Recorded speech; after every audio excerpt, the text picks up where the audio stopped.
38 inch छातीचं माप आहे आणि मागील गळा जो आहे तो 8.5 इंचाचा आहे. तर तुम्ही बघू शकता अगदी परफेक्ट असा ब्लाऊज हा बसलेला आहे. त्याचबरोबर शोल्डर सुद्धा व्यवस्थित असं फिटिंग मध्ये बसलेला आहे. तर याची कटिंग आता तुम्हाला मी दाखवणार आहे. 8.5 इंच मागील गळा असल्यावरती शोल्डर आणि मुंडा किती घ्यायचा ते सुद्धा आपण इथं बघणार आहोत. नमस्कार, मी Poonam blouse cutting in Marathi या चॅनलवरती तुमच्या सर्वांचे स्वागत आहे. तर सर्वात आधी आपण इथं मापे समजून घेऊ. तर बघा, उंची जी आहे ती तयार 13 इंच आहे. छातीचं माप हे 38 इंचाचं आहे. कमर जी आहे ती 34 इंचाची आहे. पुढचा गळा हा 6.5 इंचाचा आहे. मागचा गळा 8.5 इंचाचा आहे. बाही लांबी 6 इंचाची आहे आणि दंडघेर जो आहे तो 5.5 इंचाचा आहे. तर बघा, ज्यावेळेस मागील गळा 8.5 इंचाचा असेल त्यावेळेस आपण शोल्डर आणि मुंडा किती घ्यायचा तर ते आता इथं आपण बघू, जेणेकरून ब्लाऊज आपला फिटिंगला शोल्डर मध्ये व्यवस्थित बसेल, मुंड्यामध्ये व्यवस्थित बसेल. तर बघा, अशा पद्धतीने इथे मी 14 इंचावरती उंचीचं मार्किंग करून घेतलेलं आहे. त्याच्यानंतर इथे बघा 5.5 इंच मी शोल्डरचं माप घेतलेलं आहे. पूर्ण शोल्डर जे आहे ते 5.5 इंचाचं घेतलेलं आहे. त्याच्यानंतर इथं 5.5 इंचावरती मी मार्किंग करून घेतलं. आता इथं खालच्या साईडला सुद्धा 5.5 इंचावरती मी मार्किंग करून घेत आहे, जेणेकरून आपली मुंड्याची लाईन जी आहे ती तिरकी जाणार नाही. आणि त्याच्यानंतर तुम्ही बघू शकता इथं मी शोल्डर 5.5 इंच घेतलं आहे आणि मुंडा सुद्धा तेवढाच घेतलेला आहे, 5.5 इंच. कारण ज्या कस्टमरचा हा ब्लाऊज आहे तो कस्टमर उंचीला थोडं कमी आहे, त्यामुळे 5.5 शोल्डर आणि 5.5 मुंडा अशा पद्धतीने मी माप घेतलेला आहे. जर कस्टमर उंचीला जास्त असेल, 5 इंचाच्या पुढचं असेल तर 6 इंच मुंडा घ्यायचा आहे. त्याच्यानंतर 34 इंच कंबर आहे, त्याचा चौथा भाग हा 8.5 इंच होतो, त्यामध्ये 1 इंच शिलाई मार्जिन. अशा पद्धतीने 9.5 इंचावरती कमरेचं माप, त्यापुढं 1.5 इंच शिलाई मार्जिन आणि ह्या दोन्ही रेषांनी सरळ पट्टीने वर आखून घेत आहे. हे बघा, या पद्धतीने इथं सरळ रेषा मी आखून घेतल्या. तर बघा, मुंड्याला आकार देण्यासाठी मी 1.5 इंच घेतलेला आहे आणि इथं मुंड्याचा गोल आकार तयार करून घेतला. हे बघा, या पद्धतीने. तर बघा, हा आता मुंडा आपण मोजून सुद्धा घेणार आहे. अर्धा इंच शिलाई मार्जिन कमी केलं त्यातलं मी आणि त्याच्यानंतर बघा गोल आकार मी इथं मुंडा मोजून घेत आहे. तर बघा, अशा पद्धतीने 8 इंचाचा आलेला आहे, कारण 5.5 इंचच आपण मुंडा घेतलेला आहे. त्याच्यानंतर इथून गळा रुंदी बघा मी किती घेत आहे, 2.25 इंच गळा रुंदी मी घेत आहे. शोल्डर पट्टी मोठी ठेवणार आहे, जेणेकरून ब्लाऊज हा गळ्यातून खाली उतरणार नाही आणि फिटिंगला सुद्धा व्यवस्थित शोल्डर पट्टी बसेल. यासाठी मी गळा रुंदी 2.25 इंच घेतलेली आहे. तुम्ही 2.5 इंच सुद्धा घेऊ शकता. त्याच्यानंतर बघा, मागील गळा हा 8.5 इंचावरती मी घेतलेला आहे आणि इथं गोल गळ्याचा आकार देऊन घेत आहे. खालच्या साईडनं गळा रुंदी 3 इंचाची घेतलेली आहे, वरच्या साईडला गळा रुंदी 2.25 इंचाची घेतलेली आहे आणि 8.5 इंच मागील गळ्याची उंची घेतलेली आहे. त्याच्यानंतर इथं टक्स टाकून घेतला बघा, या पद्धतीने. टक्सची उंची गळ्याच्या खाली ठेवायची आहे, 4.5 इंच अशा पद्धतीने टक्सची उंची ठेवायची आहे. टक्स आपला 1 इंचाचा राहणार आहे. या पद्धतीने इथं मागील भागाचं पूर्ण मार्किंग करून झालेलं आहे. आता हा पार्ट जो आहे तो आपण कटिंग करून घेणार आहोत. डबल फोल्ड न्यूजपेपर घेतला होता, त्यामुळे आपले दोन्ही पार्ट निघणार आहेत.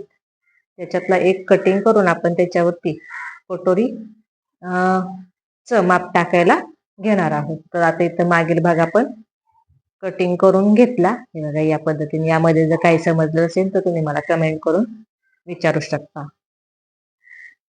त्यानंतर बघा, इथून कट करून घेणार आहे, म्हणजे मागील पार्ट आपला वेगळा होईल आणि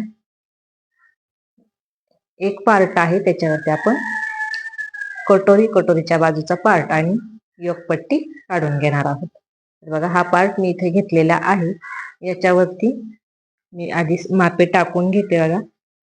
बघा 1.5 इंच शिलाई मार्जिन आपलं वेगळं करून घ्यायचं. पट्टीने लाईन आखून घ्यायची. हे बघा या पद्धतीने. त्याच्यानंतर मुंड्याचं सुद्धा माप टाकून घेणार आहोत. हे बघा 5.25 इंचावरती मार्किंग केलं, कारण आपलं शोल्डर सुद्धा 5.25 इंचाचं आहे.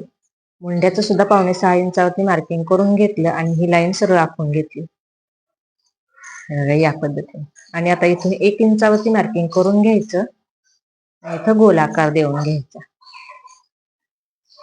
या पद्धतीने. आता इथं सुद्धा आपण मुंडा मोजून घेणार आहोत. अर्धा इंच शिलाई मार्जिन काढून घेतलं आणि त्याच्यानंतर हे बघा या पद्धतीने मुंडा मोजून घ्यायचा आहे. तर तो सुद्धा आपला 8 इंच आलेला आहे. या पद्धतीने आपण अर्धा इंच शिलाई मार्जिन काढून घेतलं होतं.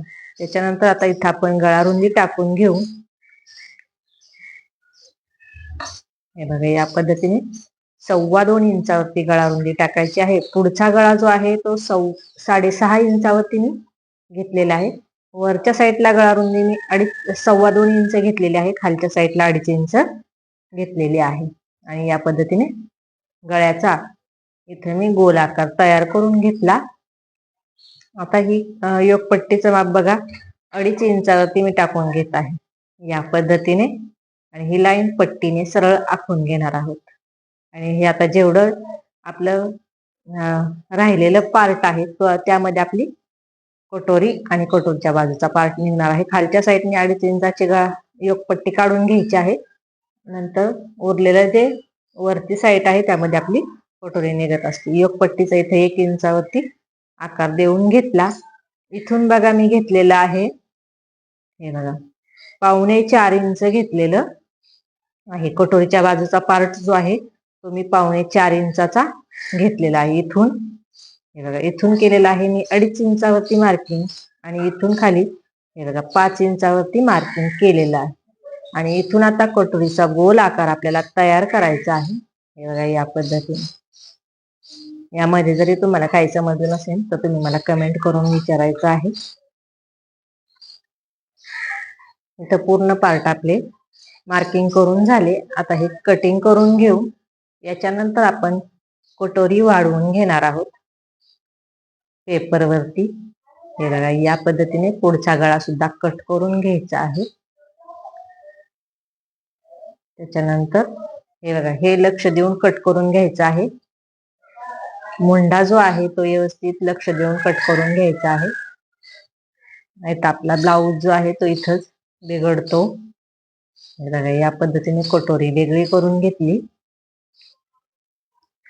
आता हे कटोरीच्या बाजूचा पार्ट आणि योगपट्टी जी आहे ती साईडला ठेवून दिली.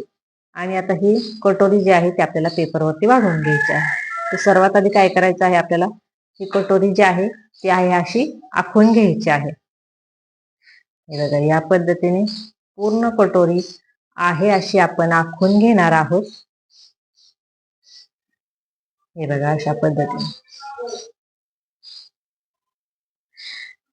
आणि याच्यानंतर आपण कटोरी वाढवून घेणार आहोत. तर परफेक्ट कटोरी इथं कशी मी तयार करते ते तुम्हाला आता दाखवणार आहे. ज्यावेळेस मी कटोरी साईड पार्टला जोडते त्यावेळेस ती अगदी परफेक्ट बसते. कुठेही कमी पडत नाही, टोक तिरका जात नाही. त्याचबरोबर व्यवस्थित अशी कटोरी ती दिसते. तर त्याच्यासाठी या पद्धतीने मी कटोरी तयार करत असते. वरच्या साईडने 1/2 इंच शिलाई मार्जिन घेतलेलं आहे आणि खालच्या साईडने 1.5 इंच कटोरी वाढवून घेतली. त्यानंतर या साईडने सुद्धा तुम्ही बघू शकता आधी 1/2 इंच वर घ्यायचं आहे. बघा ही कटोरी 1/2 इंच आधी वर घेतली आणि नंतर इथून कम्प्लीट 1.5 इंच मी वाढवून घेतलेला आहे. या साईडने अर्धा ते 1/2 इंच शिलाई मार्जिन घेतलेला आहे बघा वरच्या साईडने. आणि खालच्या साईडने 1.5 इंच घेऊन इथं कटोरीचा आकार दिलेला आहे. तर बघा जास्त फुगीर आकार द्यायचा नाही, आतूनच आकार घ्यायचा आहे कटोरीचा. त्याच्यानंतर ही लाईन पट्टीने सरळ आखून घ्यायची आहे. म्हणजेच हे 1.5 इंचाचं आपण मार्जिन जे वाढवून घेतलेलं आहे ते सरळ पट्टीने आखून घ्यायचं आहे. तर इथं तुम्ही बघू शकता की आपली कटोरी जी आहे ती 9 इंचाची तयार झालेली आहे. खालच्या साईडला बघा मी कटोरीचा मध्य काढून 1 इंच कटोरी वाढवून घेतली आणि पट्टीने बघा हे तिरक्या लाईन जोडून घेतल्या. अशा पद्धतीने आपली इथं वाढीव कटोरी तयार झाली. यामध्ये जर तुम्हाला काही समजलं नसेल तर कमेंट करून विचारायचं आहे. त्याच्यानंतर आता हे आपण कटोरी कट करून घेऊ. या पद्धतीने कुठेही आता काही वाढवायचं नाही. जिथं आपण पेनाने मार्किंग केलेलं आहे त्या मार्किंग वरून आपल्याला कट करायचं आहे, एक्स्ट्राचं घ्यायचं नाही. अगदी एक रेष जरी एक्स्ट्राचं वाढत गेलं तरी सुद्धा आपला ब्लाऊज जो आहे तो लूज होत असतो. त्यामुळे अगदी परफेक्ट माप आपलं घ्यायचं आहे, कुठंही एक्स्ट्राचं घ्यायचं नाही. हे बघा बरोबर जे पेनाने मार्किंग केलेलं आहे त्याच्यावरून मी कटोरी कट करून घेतलेली आहे. या पद्धतीने ही आपली 38 इंच छातीच्या मापाची कटोरी तयार झाली. आणि आता आपल्याला इथं बाही कटिंग करून घ्यायची आहे.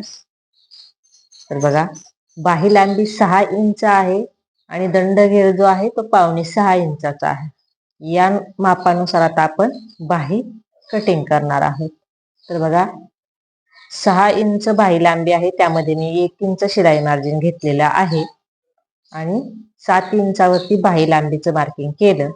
बाही घडी ही 9.5 इंच घेतलेली आहे आणि 9.5 इंचाचं हे मार्किंग करून घेतलं, तिथपर्यंत लाईन आखून घेतलेली आहे. हा आपला बाहीचा चौकोन तयार झाला. आता याच्या आतूनच आपल्याला 1.5 इंच शिलाई मार्जिन जे आहे आपलं ते काढून घ्यायचं आहे. हे बघा या पद्धतीने आता आपण हे बघा 3 इंच कॅफाईट घेतली आणि 3 इंचावरती मार्किंग केलं. बंद बाजूने 1.25 इंचावरती मार्किंग केलं आणि ही तिरकी लाईन आखून घेतली. आणि आता इथं आपल्याला बाहीचा आकार तयार करून घ्यायचा आहे. तर बघा या पद्धतीने इथे मी बाहीचा आकार तयार करून घेतलेला आहे. बघा अशा पद्धतीने या साईडला थोडस तिरकं घ्यायचं आहे, जास्त तिरकं घ्यायचं नाही. त्याच्यानंतर दंडघेर 5.25 इंचावरती टाकायचं आहे आणि त्यापुढे 1.5 इंच शिलाई मार्जिन. या पद्धतीने ही लाईन तिरकीवर जोडून घेतली आणि आता ही बाही जी आहे ती आपल्याला कटिंग करून घ्यायची आहे. तर बघा अगदी व्यवस्थित ही बाही आपली ब्लाऊजला बसणार आहे. तुम्ही व्हिडिओ मध्ये बघितलेलंच आहे. बघा अशा पद्धतीने ही आपली बाही कटिंग झाली. आता ही बाहीचा आतील आकार सुद्धा आपण इथे कट करून घेणार आहोत. अगदी व्यवस्थित परफेक्ट मी बाहीचा आकार कट करून घेतलेला आहे. अगदी मध्यापर्यंत व्यवस्थित अशी कट करायची आहे. आता ही पूर्ण पेपर कटिंग जी आहे ती मी ब्लाऊज पिसावर तुम्हाला ठेवून ब्लाऊज पीस कट करून सुद्धा दाखवणार आहे, जेणेकरून तुमच्या व्यवस्थित असं लक्षात यावं. तर बघा आता हा ब्लाऊज पीस जो आहे तो डिझाईनचा आहे, त्याच्यावरती डिझाईन आहे तुम्ही बघू शकता. असे जर ब्लाऊज तुमच्याकडे आले तर ही डिझाईन कशा पद्धतीने ठेवली पाहिजे, आडवी का उभी ब्लाऊजवर, ते सुद्धा तुम्ही लक्षात घ्यायचं आहे. तर तुम्ही बघू शकता सर्व पार्ट मी उभ्या डिझाईन मध्ये ठेवत आहे. मागील पार्ट आणि बाही ही तरी आपल्याला उभ्या डिझाईन मध्येच ठेवायची आहे, जेणेकरून ब्लाऊज हा घातल्यानंतर व्यवस्थित दिसतो आणि कस्टमरची ओरड सुद्धा परत येत नाही. नवीन शिकणाऱ्यांकडून बऱ्याच वेळा असं होतं की डिझाईन जशी आहे तशा ब्लाऊज कट करत नाही आपण, आडवा तरी कट करतो, नाही तर उभा तरी कट करतो, वेगवेगळे पार्ट होत चालतात. तर डिझाईन ज्यावेळेस ब्लाऊजला असेल त्यावेळेस अशा पद्धतीने कटिंग करायची आहे उभ्या कापडामध्ये. तर बघा मागील पार्ट आपला व्यवस्थित मार्किंग करून झालेला आहे. त्याच्यानंतर बघा हा कटोरीच्या बाजूचा पार्ट तो सुद्धा आपल्याला बघा अशा आहेत असा आखून घ्यायचा आहे, कुठेही काही वाढवायचं नाही. एक रेष जरी वाढली तरी सुद्धा आपला ब्लाऊज जो आहे तो घातल्यानंतर पुढचा भाग जो आहे ब्लाऊजचा तो लूज राहतो, त्यामुळे कुठेही काही वाढवून घ्यायचं नाही. आहे अशी कटोरीचा बाजूचा पार्ट मांडायचा आहे आणि मार्किंग करून घ्यायचं आहे कडून. या पद्धतीने मी मार्किंग करून घेतलं. त्याच्यानंतर आता आपल्याला बघा बाही मार्किंग करून घ्यायची आहे. या पद्धतीने अगदी व्यवस्थित बाही ठेवून घ्यायची आहे. हे बघा, या पद्धतीने बाही सुद्धा कुठं वाढवायची नाही आहे, अशी बाही कटिंग करायची आहे किंवा मार्किंग करायची आहे. हे बघा, या पद्धतीने थोडीशी आपल्याला बाहीला कापड कमी पडलेलं आहे, ते आपण नंतर जॉईन करून घेणार आहोत. त्याच्यानंतर बघा, ही योगपट्टी वरच्या साईडने जी आहे ती आहे अशी आखून घ्यायची आहे. कडने सुद्धा आहे अशी आखून घ्यायची आहे. फक्त खालच्या साईडने अर्धा इंच वाढवून घ्यायचे आहे. तर बघा, या पद्धतीने मी पट्टीने सरळ लाईन आखून घेत आहे आणि त्याच्या दोन्ही मधला पेस जो आहे तो बरोबर अर्धा इंचाचा राहिलेला आहे. अशा पद्धतीने आपली इथं योगपट्टीचं मार्किंग सुद्धा करून झालेलं आहे. आणि आता इथं आपल्याला कटोरी मांडायची आहे. तर बघा, कटोरी सुद्धा अगदी व्यवस्थित परफेक्ट मांडायची आहे, जेणेकरून ती आपली व्यवस्थित बसेल. तर बघा, या पद्धतीने इथं मी ही कटोरी ठेवून आखून घेतलेलं घेत आहे. तर कटोरीला सुद्धा आपल्याला कापडावरती कुठेही वाढवून घ्यायची नाही, कारण आपण पेपरवरती कटोरी अगदी परफेक्ट वाढवून घेतलेली आहे. तर बघा, या पद्धतीने सर्व पार्ट मी इथं मांडून घेतलेले आहेत आणि एक एक पार्ट आता मी कट करून घेणार आहे. तर बघा, पार्ट कट करताना सुद्धा अगदी व्यवस्थित सावकाश कट करायचा आहे. दुसऱ्या पार्टला आपला कट लागणार नाही, कात्री लागणार नाही दुसऱ्या पार्टला, याची काळजी घ्यायची आहे. बघा, या पद्धतीने बाहीचं कापड जे कमी पडलेलं आहे ते जोडायचं आहे आपल्याला. तर तुम्हाला त्याचे मी बरेच व्हिडिओ दाखवलेले आहेत. बाहीला जर कापड कमी पडलं तर ते कसं जोडायचं, तिथून तुम्ही ते बघू शकता. तर इथं आपली बाही कटिंग करून झाली. याच्यानंतर आता आपल्याला जसं सविस्तर सोयीस्कर वाटेल तसं एक एक पार्ट कट करायचा आहे. हे बघा, या पद्धतीने इथे मी योगपट्टी सुद्धा कट करून घेत आहे, जेणेकरून दुसऱ्या पार्टला आपली कात्री लागणार नाही. या पद्धतीने बघा, अगदी परफेक्ट इथे योगपट्टी सुद्धा आपली कट करून झाली. एक्स्ट्राचं कापड कुठेही घ्यायचं नाही, व्यवस्थित पूर्ण कट करायचं आहे. अगदी थोडीचं जे मार्किंग आहे त्याच्यावरून कट करायचं आहे, एक्स्ट्राचं घ्यायचं नाही. एक रेष जरी अंतर वाढलं तरी सुद्धा आपला ब्लाऊज जो आहे तो लूज होतो घातल्यानंतर. या पद्धतीने आपली इथं कटोरी सुद्धा कटिंग करून झाली. त्याच्यानंतर आता हा कटोरीच्या बाजूचा पार्ट सुद्धा आपण कट करून घेणार आहोत. दुसऱ्या पार्टला आपली कात्री जी आहे ती लागणार नाही, याची काळजी घ्यायची आहे. अगदी सावकाश पूर्ण कटिंग करायची आहे. तर बघा, इथे सुद्धा थोडंसं एक्स्ट्राचं कापड होतं ते सुद्धा मी कट करून काढलेलं आहे. यामुळे काय होतं तर ब्लाऊजची उंची वाढते. पुढचा भाग आणि मागचा भाग एका उंचीचा आपली तयार झालं पाहिजे. पुढच्या बऱ्याच वेळेस काय होतं तर पुढच्या भागाची उंची जी आहे ती मागच्या भागापेक्षा जास्त होते. तर अशा पद्धतीने पुढचे भाग जे आहेत ते छोटे छोटे असतात आणि ते जोडताना एक एक रेष जरी कापड वाढलं तरी सुद्धा पुढचा भाग जो आहे तो मोठा तयार होतो. त्यामुळे अगदी खडूचं जे मार्किंग आहे त्याच्यावरून आपल्याला कट करायचं आहे.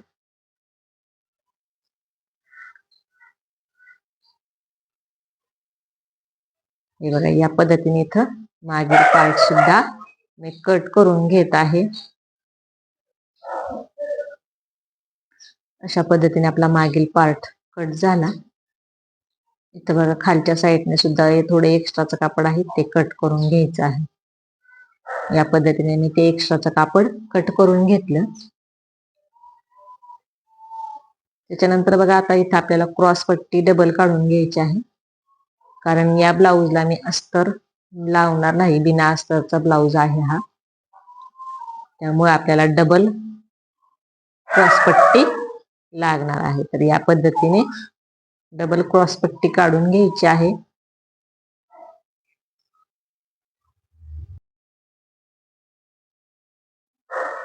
हे बघा, आता आपल्या इथं 4 क्रॉस पट्ट्या तयार झाल्या. याच्यानंतर आता आपल्याला हुकायच्या पट्ट्या काढायच्या आहेत. ही झाली आपली हुकपट्टी आपली तयार झाली. याच्यानंतर आपण आयपट्टी सुद्धा काढणार आहोत. पण त्याआधी आपण इथं तिरक्या कापडात त्या पट्ट्या काढून घेऊ ज्या आपल्याला गोट लावण्यासाठी लागतात. तर बघा हा बिना अस्तरचा ब्लाऊज आहे आणि 38 इंच छातीच्या मापाची पेपर कटिंग आपण याच्यावरती ठेवून परफेक्ट अशी कटिंग केलेली आहे. कापड कमी जरी पडलं तरी कशा पद्धतीने आपण पूर्ण पार्ट व्यवस्थित मांडायचे जेणेकरून आपल्याला कापड व्यवस्थित पुरेल हे तुम्हाला यामध्ये मी दाखवलेलं आहे. तर बघा ही क्रॉस पट्टी जी आहे ती 1.5 इंचाची मी घेतलेली आहे. तुम्ही 1.25 इंचाची सुद्धा घेऊ शकता. तर एवढी क्रॉस पट्टी आपल्याला पुरणार नाही. तर आपण मागील भाग ज्यावेळेस कट करू मागील गळा त्यावेळेस त्याच्या कापडामधून सुद्धा क्रॉस पट्ट्या काढणार आहोत. तर त्याआधी आपण इथं बघा आपला हा बिना अस्तरचा ब्लाऊज आहे. त्यासाठी आपल्याला मागील भागासाठी कमरेला सुद्धा पट्टी लावण्यासाठी लागणार आहे. तर ही कमरेची पट्टी आपण इथे काढून घेतली. त्याच्यानंतर आता आयपट्टी आपण इथं काढून घेऊ. तर बघा इथं ही आयपट्टी आपली निघालेली आहे. आता याच्यानंतर आपल्याला क्रॉसपट्टी कमी पडणार आहे ती क्रॉसपट्टी काढायची आहे. त्यासाठी बघा हा मागील पार्ट मी इथं घेतलेला आहे. तर इथं तुम्हाला आता मी गळ्याची मापे टाकून गळा कट करून दाखवते. 2.25 इंच गळा रुंदी घेतलेली आहे. 8.5 इंच मागील गळा घेतलेला आहे गळ्याची उंची. त्याच्यानंतर बघा 3 इंच मी खालच्या साईडने गळा रुंदी घेतलेली आहे. या पद्धतीने पट्टीच्या साह्याने मी ही लाईन वर आखून घेतली आणि त्याच्यानंतर आता इथं आपल्याला गोल गळ्याचा आकार देऊन घ्यायचा आहे. हे बघा या पद्धतीने इथे मी गोल गळ्याचा आकार देऊन घेतला आणि हा आकार आता मी कटसुद्धा करून घेणार आहे कारण आपल्याला हे कापड लागणार आहे. या कापडामध्ये आपण क्रॉस पट्ट्या काढून घेणार आहोत. तर तुम्हाला मी दाखवते आपला गळा कट केल्यानंतर कशा पद्धतीने दिसत आहे. तर बघा परफेक्ट असा गोल गळा आपला इथं कट झालेला आहे. याच्यानंतर आता आपण या कापडामध्ये क्रॉस पट्ट्या काढून घेऊ. तर बघा इथंसुद्धा आपल्याला 1.5 इंचाच्या क्रॉस पट्ट्या तिरक्या कट करायच्या आहेत. हे बघा व्यवस्थित असं मी तिरक्या पट्टीने लाईन आखून घेतल्या आहेत आणि आता ह्या कट करून घेणार आहे. आता ह्या पट्ट्या आपल्याला व्यवस्थित अशा गळपट्टीला पूर्ण पुरतील. तर बघा याचा स्टिचिंगचा व्हिडिओ मी केलेला नाही, फक्त तुम्हाला इथे मी कटिंग दाखवलेली आहे. स्टिचिंगचे व्हिडिओ आपले शॉर्ट व्हिडिओमध्ये बरेच अपलोड आहेत आणि लॉंग व्हिडिओमध्ये सुद्धा अपलोड आहेत. परफेक्ट पेपर कटिंग दाखवलेली आहे तुम्हाला मी इथं. व्हिडिओ शेवटपर्यंत बघितल्याबद्दल तुमच्या सर्वांचे खूप खूप धन्यवाद. आणि हा ब्लाऊज घातल्यानंतर परफेक्ट बसतो हे तुम्ही बघितलेलेच आहे.